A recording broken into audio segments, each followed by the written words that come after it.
하나님의 말씀 사도행전 12장 20절에서 13장 3절의 말씀입니다. 사도행전 12장 20절에서 13장 3절의 말씀 우리 한 목소리로 같이 읽도록 하겠습니다. 시작. 헤롯이 두로와 시돈 사람들을 대단히 노여워하니 그들의 지방이 왕국에서 나는 양식을 먹는 까닭에 한마음으로 그에게 나와 왕의 침소 맡은 신하 블라스도를 설득하여 화목하기를 청한지라. 헤롯이 나를 택하여 왕복을 입고 단상에 앉아 백성에게 연설하니 백성들이 크게 부르되 이것은 신의 소리요 사람의 소리가 아니라 하거늘 헤롯이 영광을 하나님께로 돌리지 아니하므로 주의 사자가 곧 친히 벌레에게 먹혀 죽으니라. 하나님의 말씀은 흥왕하여 더하더라. 바나바와 사울이 부조하는 일을 마치고 마가라 하는 요한을 데리고 예루살렘에서 돌아오니라. 안디옥 교회에 선지자들과 교사들이 있으니 곧 바나바와 니게르라 하는 시므온과 구레네 사람 루기오와 분봉왕 헤롯의 젖동생 마나엔과 및 사울이라. 주를 섬겨 금식할 때에 성령이 이르시되 내가 불러 시키는 일을 위하여 바나바와 사울을 따로 세우라 하시니 이에 금식하며 기도하고 두 사람에게 안수하여 보내니라. 아멘. 오늘 말씀의 제목은 하나님의 말씀만이 흥왕한다라는 제목으로 말씀을 나눕니다.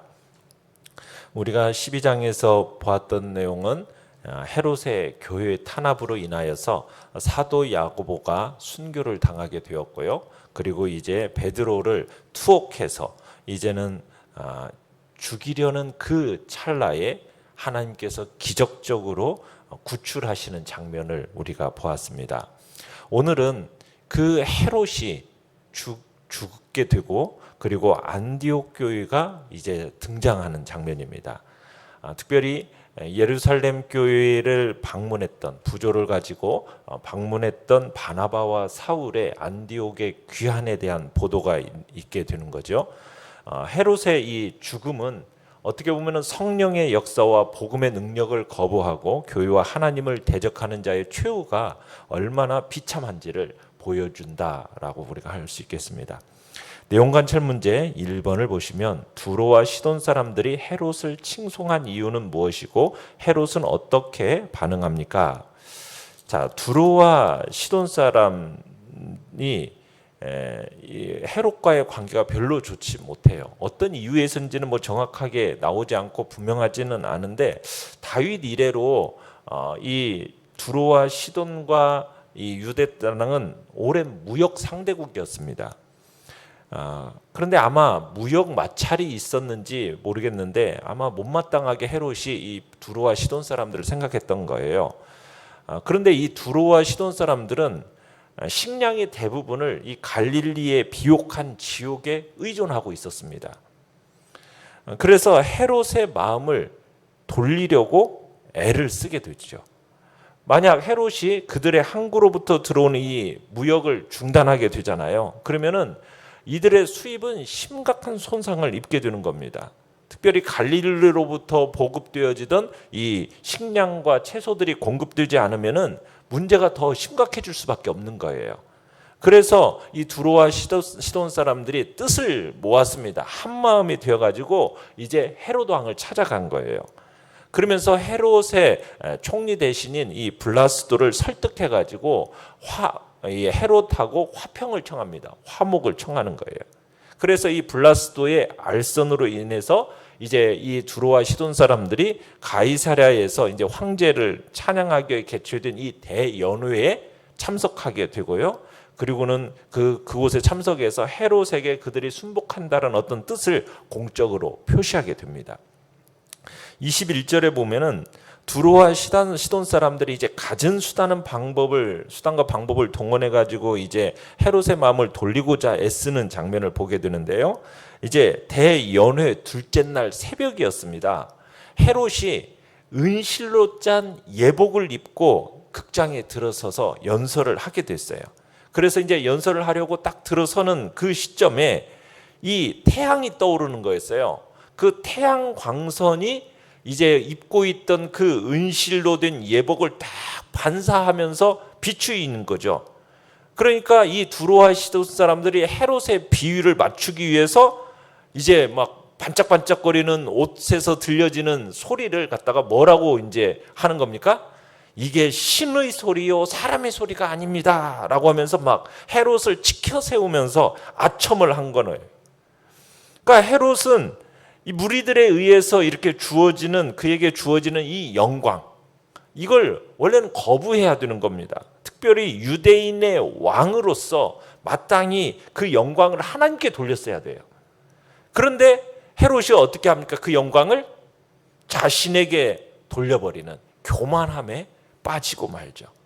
그러면서 이제 하나님의 심판을 받아서 비참한 최후를 맞게 됩니다.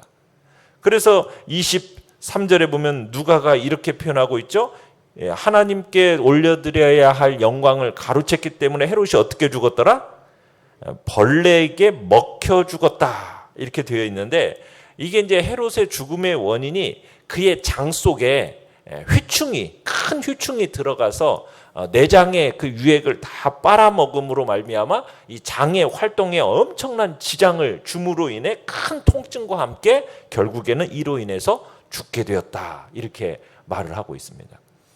내용 관찰 문제 2번입니다. 헤롯이 하나님께 심판을 당해 죽은 사건은 교회에 어떤 영향을 줬습니까? 자, 이러한 헤롯의 죽음은요, 예루살렘 교회의 입장에서는 시사하는 바가 매우 컸어요. 왜요?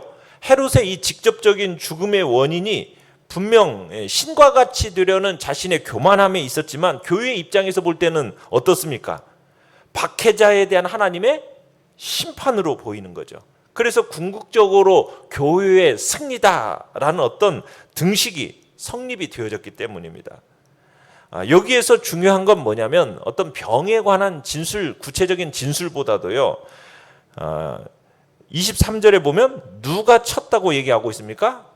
주의 사자가 곧 치니라고 해서 주의 사자라는 이 표현이 중요해요. 왜냐하면 베드로를 구출해낼 때요, 베드로를 구출해낼 때 누가 구출해냈다고 얘기하고 있습니까? 7절에 보시면 호련히 누가 나타나서? 주의 사자가 나타나서 이렇게 표현되고 있죠. 그러니까 여기 표현된 이 주의 사자라는 표현은 베드로를 구출하기 위해서 감옥에 나타난 주의 사자와 그리고 헤롯을 친 주의 사자가 동일하다는 얘기입니다. 그러니까 베드로를 감옥에서 구출해낸 바로 그 천사가 베드로를 죽이려고 했던 헤롯을 어떻게 했다라는 거예요. 하나님의 진노로 쳤다. 지금 이렇게 볼 수 있는 겁니다. 그러니까 하나님은 천사를 통해서 헤롯을 침으로 말미암아 더 이상 교회를 해하지 못하도록 원천 봉쇄하신 거죠. 그러니까 정치적, 경제적으로 아무리 성공한 사람이라 할지라도 여러분 하나님의 말씀을 대적하면 어떻게 된다고요? 심판을 피할 수 없는 거죠. 결과적으로는 교회를 박해했던 이 헤롯 결국 회충에게 먹혀 죽었어요. 비참하게 죽임을 당한 거죠. 그 이후에 이제 24절에 보니까 어떻게 합니까? 하나님의 말씀은 어떻게 되었다고요? 흥왕하여 더하더라 라고 얘기하고 있죠. 그러면서 이제 25절에서 누가 등장하느냐? 하나님 나라의 증인인 바나바와 사울이 역사 전면에 등장하기 시작합니다. 자, 연구와 묵상 문제 3번입니다. 헤롯의 죽음과 바나바와 사울의 등장이 대조되어 기록된 이유는 무엇입니까? 그러니까 하나님 나라의 역사를 드러내기 위해서 지금 이렇게 대조되어서 기록되고 있습니다. 세상의 모든 권세를 가진 것 같던 신의 소리, 그 신의 소리는 몰락하지만 골방에서 부르짖는 하나님의 말씀은 어떻다고요? 흥왕하는 대조를 보여주고 있는 거죠. 그러니까 세상의 모든 권세를 가졌다라고 자부하면서 이건 신의 소리다라고 막 하지만 결국은 다 몰락하게 되어 있어요. 그러나 사람들에게 보여지지 않고 저 깊숙한 골방에서 부르짖고 또 나타나는 하나님의 말씀은 흥왕하는 역사, 이것을 이제 보여주기 위해서 이제 바울과 사울 그리고 헤롯의 죽음을 대조해서 기록하고 있고요. 이제 예루살렘에 지금 올라와 있던 이 바나바와 바울이 이제 안디옥으로 돌아가게 된 것을 이게 보여주고 있는데요. 사도행전 11장 29절로 30절을 보시면은 예루살렘에 이제 큰 기근이 있으면서 안디옥의 교회에서 바나바와 사울을 파송을 합니다. 뭘 들고 파송을 한 겁니까? 부조를 가지고 이제 파송을 하는데요. 부조의 일을 마치고 이제 오늘 본문에서 마가라는 요한을 데리고 예루살렘으로 돌아왔다 이렇게 얘기하고 있어요. 근데 이 부조라는 것이 단순히 그냥 돈을 주고 왔다 이런 표현만이 아니라 섬김과 봉사의 의미가 이 부조 속에 들어 있습니다. 그러니까 바나바와 사울이 예루살렘에 가서 부조의 일을 하고 왔다라는 말은 구제의 직무를 맡은 자로서 활동했다라는 의미입니다. 그러니까 어떤 헌금만 전해주고 돌아오는 게 아니라 예루살렘에서 어떤 구제를 위해서 상당한 시간 봉사하고 돌아왔다. 이렇게 지금 볼 수가 있는 겁니다. 자, 바나바와 사울이 부조의 일을 마치고 마가라는 요한을 데리고 예루살렘에서 돌아왔어요. 그러면서 이제 13장부터는요. 이제 베드로를 주축으로 진행되어 왔던 지금까지 예루살렘의 교회 이야기가 끝을 맺고요. 이제는 바울 중심의 이야기가 이 13장에서 시작이 되어집니다. 자, 이 안디옥 교회는 1절에 보시면 5인으로 구성된 지도 그룹이 끌고 있던 교회예요. 그 사람들의 이름이 이제 나오고 있죠. 바나바, 니게르라 하는 시므온, 구레네 사람 루기오, 분봉왕 헤롯의 젖동생 마나엔, 그리고 사울 이렇게 되어 있어요. 그러니까 니게르라고 하는 이 시므온은 아프리카 출신입니다. 그리고 구레네 루기오도 역시 아프리카 사람이고요. 여기서 마나엔이라는 사람은 헤롯의 젖동생 이렇게 되어 있잖아요. 그러니까 젖동생이라는 의미가 뭐예요? 같은 유모에게서 젖을 먹고 양육받아서 함께 자라난 사람을 젖동생이라고 얘기합니다. 그러면은 마나엘이라는 사람이 어떤 사람인지 우리가 볼 수 있겠죠. 마나엘이라는 사람은 로마에서 헤롯과 함께 왕궁에서 성장한 사람. 그래서 헤롯과 아주 절친한 친구였을 것으로 보여지는 거예요. 그러니까 이 마나엔의 이 사회적 신분이 어떻다는 얘기입니까? 아주 높았음을 보여주고 있는 거죠. 그러니까 두 사람이 로마에서 같이 성장한 친구라는 거예요. 그런데 헤롯은 어떤 사람이에요? 악한 왕으로서 세례 요한을 죽이고 예수님을 십자가에 넘겨준 사람으로서 불명예스럽게 기억되어진 반면에 이 마나엔은 어떻습니까? 참 안디옥 교회의 지도자가 되어가지고 영광스러운 직책을 가지고 있는 사람이 되었다. 참 대조적인 인물의 묘사죠. 자, 우리는 이 안디옥 교회에서요, 출신과 교육 배경이 서로 다른데 공동 목회를 성공적으로 감당하고 있다는 사실에 우리가 놀라지 않을 수가 없어요. 자, 바나바는 구레네 출신의 이 레위인입니다. 구브로 출신의 레위인이에요. 그 사울은 다소 출신의 랍비 교육을 받은 사람입니다. 시므온은 아프리카 출신의 흑인입니다.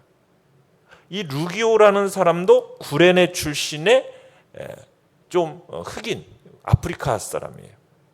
이 마나엔은 어떻습니까? 사회적 지위와 신분이 높은 정치적으로 귀족적인 배경을 가진 사람이에요. 서로 어울릴 수 있을 것 같습니까? 전혀 어울릴 것 같지 않은 사람들이 지금 하나의 말씀 사역자로서 함께 뭉쳐서 이 안디옥 교회를 섬기고 있는 겁니다. 참 서로 다른 사람들이 한 교회 안에서 한 마음으로 사역을 감당한다. 참 이 모습이 참 아름답게 보여지는 거예요. 그래서 안디옥 교회는 참 이방 교회로서 아름다운 교회의 모습을 지금 보여주고 있는 겁니다. 자, 이 안디옥 교회가 주님을 섬겨서 금식할 때에 이렇게 얘기하고 있는데, 여기서 섬기다라는 이 단어는 예배하다라는 단어로 볼 수가 있어요. 그래서 주님께 예배하고 금식하고 있을 때 성령의 인도를 받게 됩니다. 성령께서 주님의 사역을 위해서 바나바와 사울을 따로 세우라, 지금 이제 명령을 내리시고 계시는 거예요.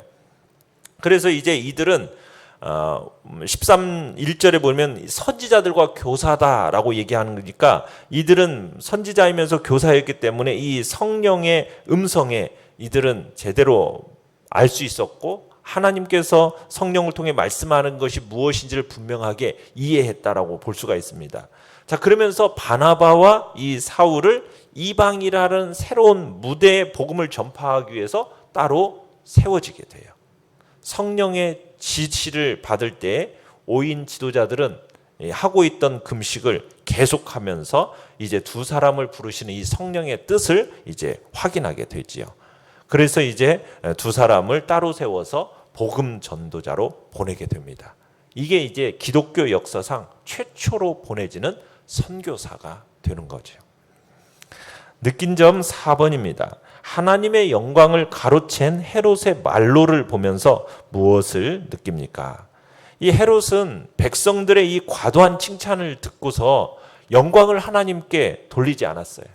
이건 영광과 명예에 대한 헤롯의 과도한 집착을 보여주는 것입니다. 그러니까 헤롯은 이 무지한 백성들이 막 내지르는 이 환호, 이게 자기가 받을 것이 아니라고 생각을 했어야 되는데, 그리고 받아서는 안 되었는데, 그리고 이 모든 환호를 어떻게 했어야 돼요? 중지를 딱 시키고, 칭찬을 중지를 시키고, 모든 영광을 하나님께 돌려야 했어야 돼요. 이게 당연한 처사입니다. 그런데 헤롯은 그에 대해서 아무런 조치도 취하지 않고 그것을 그대로 다 받았다라는 것은 그의 영혼이 얼마나 병들어 있었다라는 것을 반영하고 있는 거죠. 또 그만큼 인간은 명예와 이 영광에 대한 집착이 대단한 겁니다. 그렇지만 하나님을 만유의 주요 왕으로 섬기는 성도는요, 모든 영광을 우선적으로 누구에게 돌려야 되는 겁니까? 하나님께 돌려야 돼요. 하나님께. 모든 영광은 하나님께만 돌려야 됩니다. 자신은 어떤 영광도 취해서는 안 되는 거예요. 우리 그렇게 여기면서 살아야 되는 겁니다. 모든 영광은 하나님께. 그러지 않고 우리가 조금이라도 내가 그 안에서의 칭찬과 영광과 명예를 얻으려고 하면은 그 멸망으로 가는 길이고, 그 마음을 가지고 있다라는 것은 내 영혼이 병들었다라는 거예요. 그래서 우리의 영혼을 세심하게 관리해야 됩니다. 내가 혹여나 내 영혼이 병들었다. 여러분, 이걸 어떻게 할 수가 있어요? 명예와 체면에 관해서 내가 과도하게 집착을 보인다면 그 영혼은 이미 병들어 있는 영혼이에요. 그래서 우리 자신을 냉정하게 돌아봐야 되는 겁니다. 우리는 명예와 영광에 대해서는 초연해야 되고, 오직 모든 영광은 누구에게만? 하나님께만, 주님께만 돌리는 그런 겸손한 신앙생활 우리가 해야 하겠습니다. 결단과 적용 5번입니다. 최근 주신 말씀에 즉시 순종하기 위해 극복해야 할 어려움은 무엇입니까? 두려움 없이 말씀대로 살아가기 위해 오늘 할 수 있는 일은 무엇입니까? 오늘도 주님 앞에서 받은 바 말씀을 생각하시면서 순종의 길을 걸어가시길 바랍니다. 오늘의 기도 같이 읽겠습니다. 시작. 당장 손해를 보고 고난을 겪더라도 말씀에 순종하는 일에 앞장서는 은혜를 주소서. 아멘. 우리 말씀을 생각하면서 기도하시고요.